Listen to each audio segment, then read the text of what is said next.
VP Sara Duterte sinagot ang estado ng political relationship nila ni PBBM kasunod ng mensahe ni FRDs at ang kanyang kapatid. Alamin natin yang balitang yan mula kay Kabar Jason Rubico. Kabar Jason. Magandang umaga mga kapartners, wala ngang problema sa isa't isa. Yan ang binigyang diin ni Vice President Sara Duterte kaugnay sa estado ng kanilang relasyon ni Pangulong Bongbong Marcos. Yan ay matapos ang naging mensahe ng kanyang mga kapatid at ni dating Pangulong Rodrigo Duterte sa prayer rally sa Davao City. Ayon kay Vice President Duterte na nagkakasundo sila ni Pangulong Marcos. Dagdag pa ng pangalawang Pangulo na okay sila ng Pangulo pareho sa personal at sa trabaho. Kaugnay niyan, sinabi naman ni Vice President Duterte na hindi pa sila nagkakausap ng kanyang mga kapatid at ni dating Pangulong Duterte. Ayon naman kay Vice President Sara, hindi naman nagtatanong si Pangulong Marcos sa mga sinabi ng kanyang kapatid at ng kanyang tatay. Sa ngayon, nasa Malaysia si Vice President Duterte para tuparin ang kanyang mandato bilang Pangulo ng Southeast Asian Ministers of Education Organization Council. Para sa Diyos at sa Pilipinas kumahal, ako si Jason Rubrico, partner mo sa balita at serbisyo.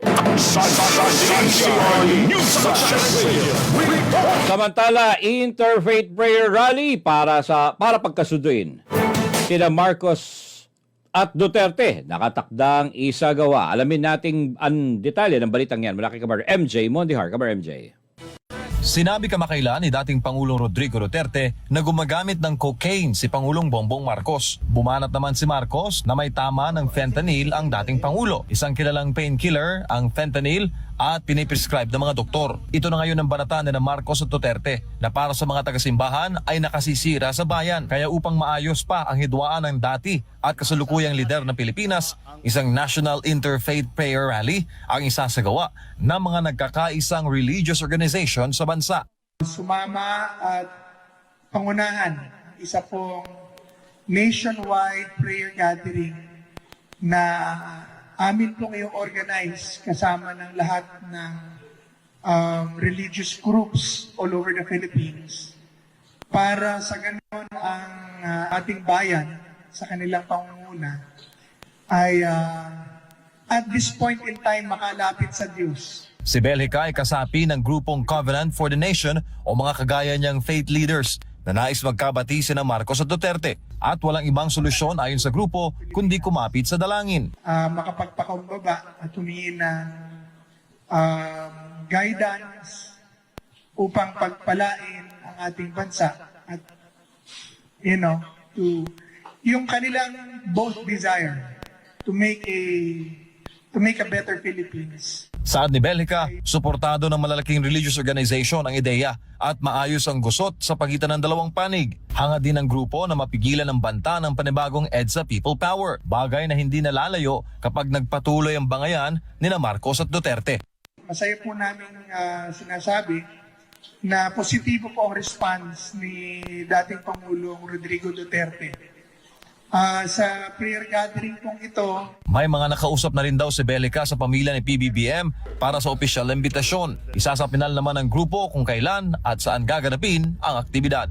Kasama po natin sa panawagan ito ng kami po nananawagan kasama ng mga simbahan at mga dating opisyal ng gobyerno at dating mga sundalo at pulis. Ang ating po mga kasama, and I'm happy to announce that all major groups or all major religious groups have already gave their positive response to join. Para sa Diyos sa Pilipinas kong mahal, MJ Mondihar, SMNI News. Nagpabalita PNP, itinanggi na may EJK sa kampanya versus illegal na droga sa Marcos admin. Alamin natin yan kay Kabar Paul Montebal. Paul. Kasunod ng mainit na usapin sa kagustuhan ng International Criminal Court o ICC na imbestigahan ang umano'y extrajudicial killings sa ilalim ng Duterte administration, nagsalita naman ang pambansang pulisya kaugnay sa posibleng pagdawit sa Marcos administration.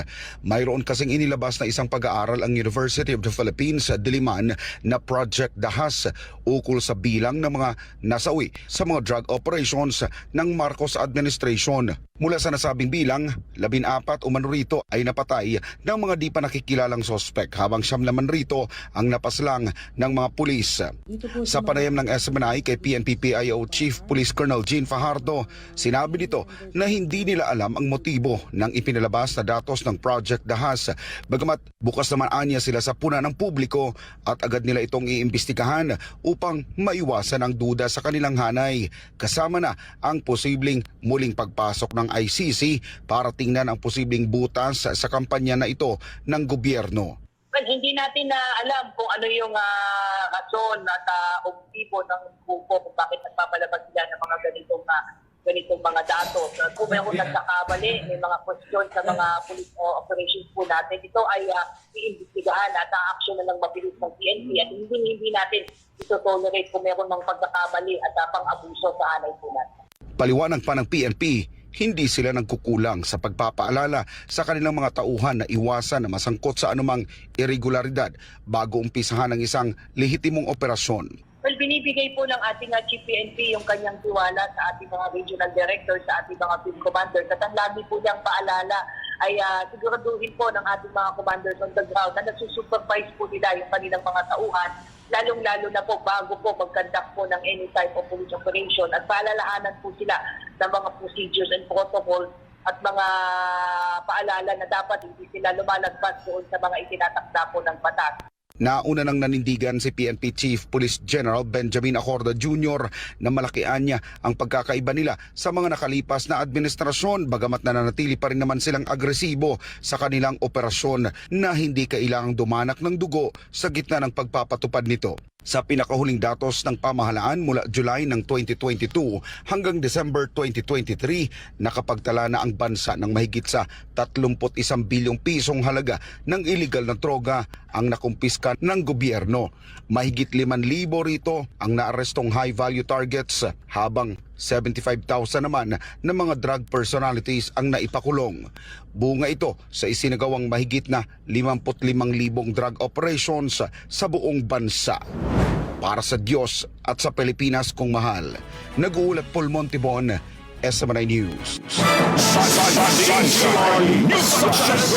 Samantala, 10 taong year or 10-year Maritime Industry Development Plan inaprobahan at ipinagtibay ni PBBM. Alamin natin yan kay Kapar Creslin. Katarong, Kapar Creslin. Inaprobahan at pinagtibay ni Pangulong Ferdinand Marcos Jr. ang 10 taong Maritime Industry Development Plan o MIDP 2028. Ito ay magsisilbing roadmap ng buong bansa para sa pinagsama-samang pagunlad at estratehikong direksyon ng maritime industry. Sa 4 na pay ng Executive Order No. 55 na nilagdaan ni Executive Secretary Lucas Bersamin noong Pebrero 8, binanggit ni Pangulong Marcos ang pangangailangang aprubahan at pagtibayin ng MIDP upang ganap na maisakatuparan ang potensyal ng Pilipinas bilang isang maritime nation. Inilahad ng Pangulo na adhikain ng Maritime Industry Development Plan o MIDP na magkaroon ng isang malakas at maaasahang Philippine Merchant Fleet na tumutugon sa sea transport requirement. Ang Marina Board ay dapat alyang magpatibay ng isang sistema para sa epektibong pagpapatupad, pagsubaybay at pagsusuri ng MIDP at component program. Kabilang dito ang modernisasyon at pagpapalawak ng domestic shipping at promosyon, kaya din ang pagpapalawak ng overseas shipping industry. Bahagi rin ng component programs ang modernisasyon, pagpapalawak at pagsulong ng industriya ng paggawa ng barko at pagkukumpuni ng barko, pagsulong ng highly skilled at competitive na maritime workforce, pagpapahusay ng kaligtasan at seguridad sa transportasyong pandagat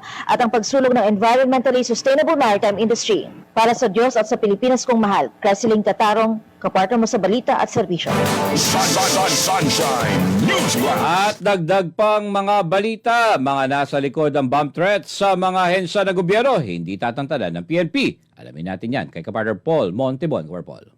Magandang umaga, seryoso at hindi tatantanan ng Philippine National Police ang pagtunton sa kung sino ang nasa likod ng malisyosong email na naglalaman ng bomb threat. Ito'y makaraang bulabugin kahapon ang iba't ibang ahensya ng pamahalaan kaya ng DNR at TESDA, din ng ilang paaralan sa Balanga sa Bataan. Ayon kay PNP Chief Police General Benjamin Acorda Jr., nakikipag-ugnayan na sila sa kanilang mga counterpart mula sa iba't ibang bansa para matunton ang taong nagtatago sa pangalang Takehiro Karsawa. Giit ng PNP Chief na batid na ikatlong beses na nitong nampulapog sa iba't ibang ahensya ng pamahalaan at sinasabi ring nagsalita na ang mismong taong tinutukoy dito at sinasabing na-hack ang kanyang email account.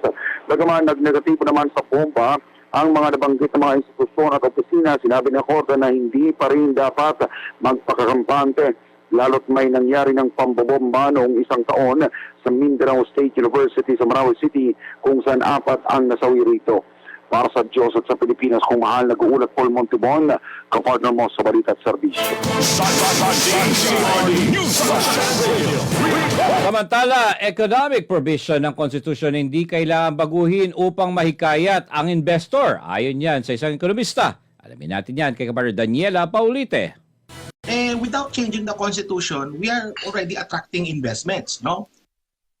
Makahihikayat ang Pilipinas ng mas maraming investments na papasok sa bansa kahit hindi baguhin ang konstitusyon.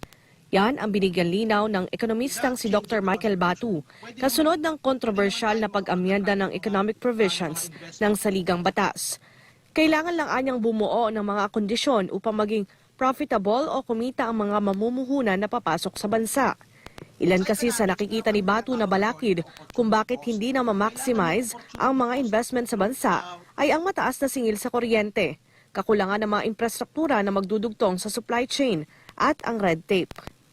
No, kailangan yung opportunity cost nung hindi nila pag-invest sa Pilipinas, no? Kailangan maging mas mababa yun. Kumbaga kailangan maging mas attractive ang Pilipinas as a place to invest.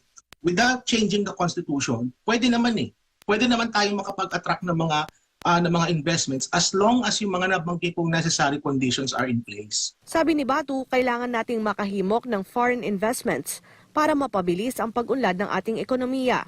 Dapat anyang tutukan ng pamahalaan ang heavy manufacturing dahil ito ang makapagpapataas ng productivity sa ating bansa, lalo na sa agrikultura.